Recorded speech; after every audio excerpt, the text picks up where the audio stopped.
The Luncheon by Somerset Maugham. William Somerset Maugham was an eminent novelist, playwright, short story writer, travel writer, autobiographer, and essayist. He was one of the most popular writers in English in the 20th century and is noted for his clarity of style and skill in storytelling. His popular short stories include The Verger, The Ant and the Grasshopper, Mr. Know All, and The Traitor. Luncheon means a light snack. The story revolves around the narrator, who is a writer by profession, and a lady who is an admirer of his style of writing. The narrator had a lunch with the lady years ago. Let us see how that luncheon experience became such a headache and an experience of a lifetime for the narrator.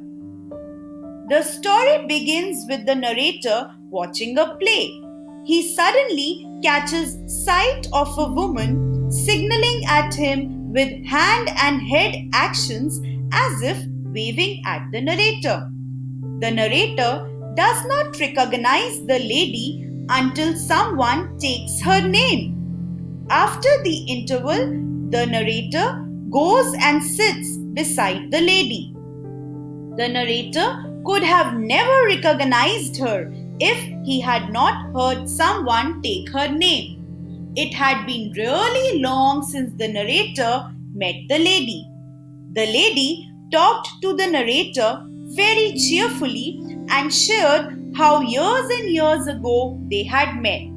She said that time really flies. She even reminded the narrator that years ago, when they met for the first time, the narrator asked the lady for luncheon. But the narrator did not really remember about it. 20 years ago, the narrator was living in Paris in a small apartment in the Latin Quarter overlooking a cemetery, that is, a graveyard. He was earning very little. He could only manage keeping his body and soul together. The lady had read a book of the narrator and wrote a letter to the narrator sharing how she liked his book. The narrator answered her saying thank you. The narrator received another letter from the lady. She wrote that she was passing through Paris and would like to meet the narrator and chat with him. Her time was limited. She was spending the morning at the Luxembourg and would like to have luncheon at the Foyot's afterwards. Foyot's was a restaurant at which the French senators, that is, members of the legislative power and popular assemblies, ate. It was far beyond the means of the narrator to even think of going to an expensive restaurant like Foyot's. But the narrator felt really honored and pleased to have been invited by a woman. Also, he thought he was too young to have learned to say no to a woman. The narrator had 80 francs to last him for the rest of the month. Francs is the basic monetary unit of France. He thought that a modest, that is, a small luncheon would not cost him more than 15 francs. He would cut out his coffee for the next 2 weeks and he would be able to manage the luncheon well enough. He answered the lady via correspondence, that is, by writing a letter sharing that he would meet her at Foyot's on Thursday at 12:30. Finally, the day arrived and he met the lady at Foyot's. She was not so young as the narrator had expected her to be.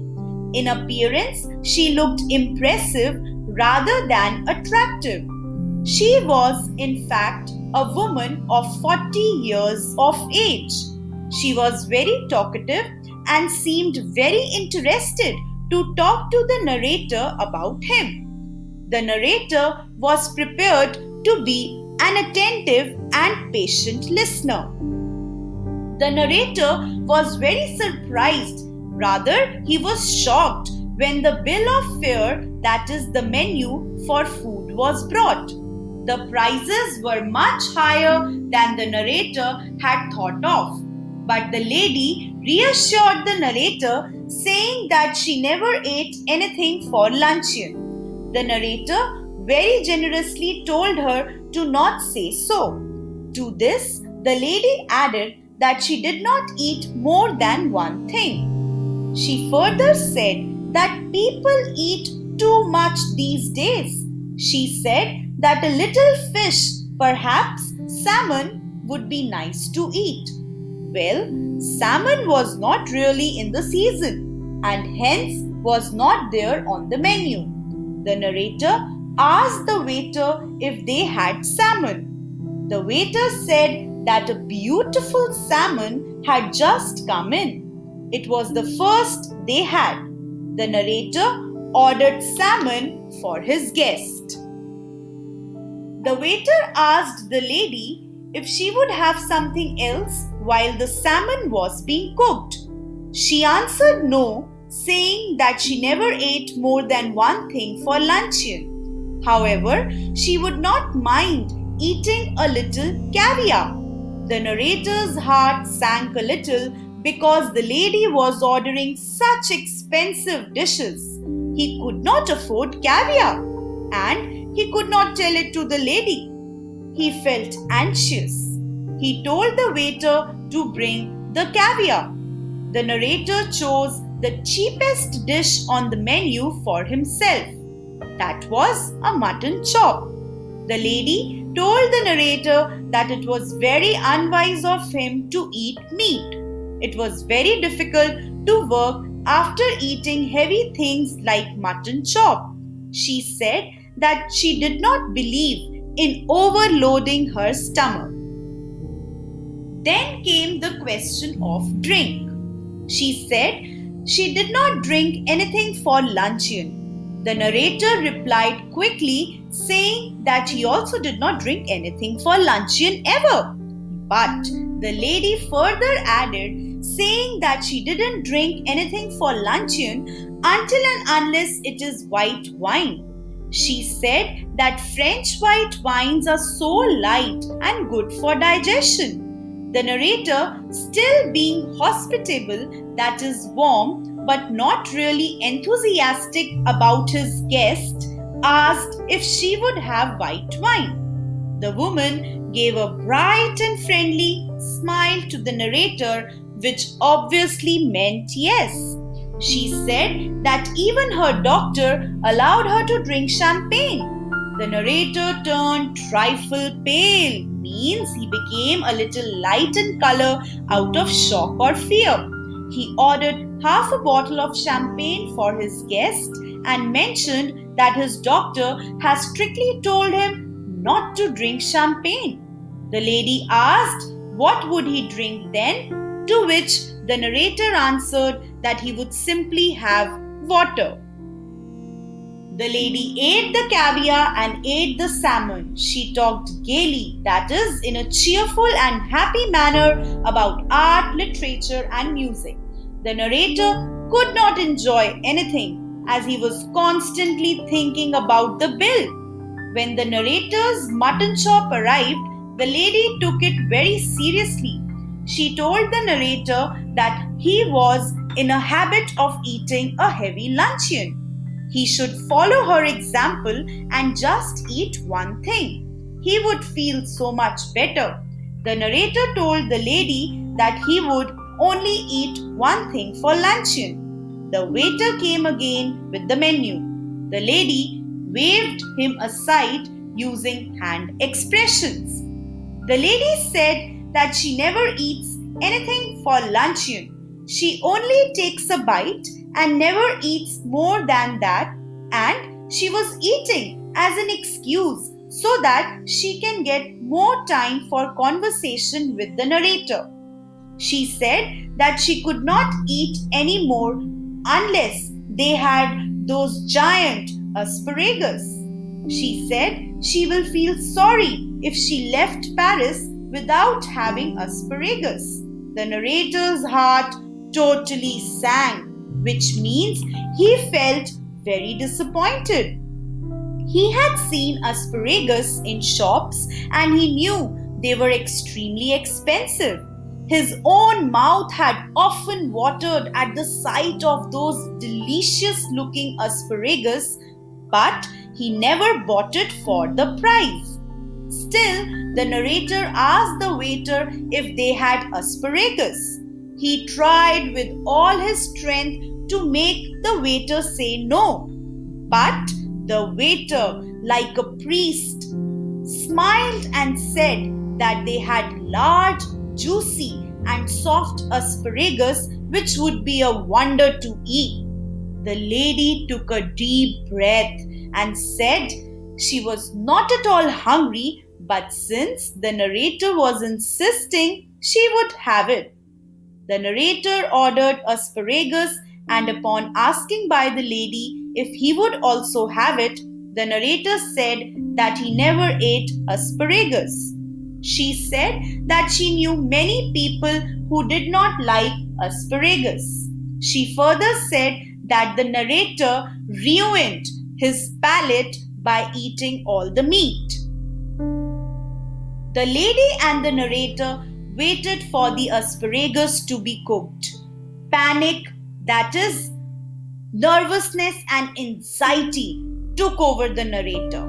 It was not a question now of how much money the narrator should have been left with for the rest of the month, but whether he would be able to pay the bill. It would be disgusting and terrible for the narrator to find himself 10 francs short and borrow it from his guest. The narrator had made up his mind to put his hand in his pocket and would act as if his pocket had been picked because it would be awkward if the lady also did not have enough money to pay the bill. Just in case the narrator borrowed money from the lady, he thought that the only option would be to leave his watch and come back and pay later. The asparagus appeared and looked huge, juicy, and mouth-watering. The smell of the melted butter tickled the nostrils of the narrator, but all he could do was to watch his guest eat them down in large mouthfuls. At last, she ate it all up. The narrator asked her for coffee. She answered yes, as expected, saying that she will have coffee with ice cream. The narrator did not care about the bill, as he knew the bill would anyways be beyond his pocket. So, the narrator became past caring and ordered a coffee for himself and a coffee with ice cream for the lady. The lady said that she strongly believes in the fact that one must always get up from a meal feeling that one could eat a little more. The narrator politely asked her if she was still hungry. The lady said she was not hungry. In fact, she only has a cup of coffee in the morning and then dinner. She said that she never ate more than one thing for luncheon. She said that she was saying it for the narrator, that one should get up from a meal feeling that one could eat a little more, if maybe he wanted to eat more. "Oh, I see," said the narrator. A terrible thing happened after that. While the lady and the narrator were waiting for the coffee, the head waiter came up to them carrying a large basket full of peaches. The peaches looked like an innocent girl blushing. They were dark in color like an Italian landscape. But peaches were not in season. The narrator thought that they would be very expensive. The lady, while talking to the narrator, without giving a thought, picked one peach from the basket. She said to the narrator that he had already filled his stomach with a lot of meat and would surely not be able to eat more. But since she ate just light snacks, she would enjoy her peach. The bill came and the narrator paid it. He was only left with few francs that would make for an inappropriate tip. The lady looked at the 3 francs that the waiter was being given by the narrator. He knew that she thought of him being mean for giving such little tip. In fact, the narrator was left with no money at all and had a whole month before him to survive. He did not have any money at all in his pocket. The lady advised the narrator to follow her footsteps. The narrator said that he would not eat anything at all for dinner that day rather than eating just one thing. The lady called the narrator a humorist and happily jumped into a cab, saying again, "You are quite a humorist." Coming to the present day, meeting the lady watching the play, the narrator thought that he finally had his revenge for what the lady did 20 years ago. The lady had become quite fat. The narrator was really satisfied to see that the lady had gained weight. She weighed 21 stone, that is approximately 134 kilograms. The Luncheon is a light and amusing story.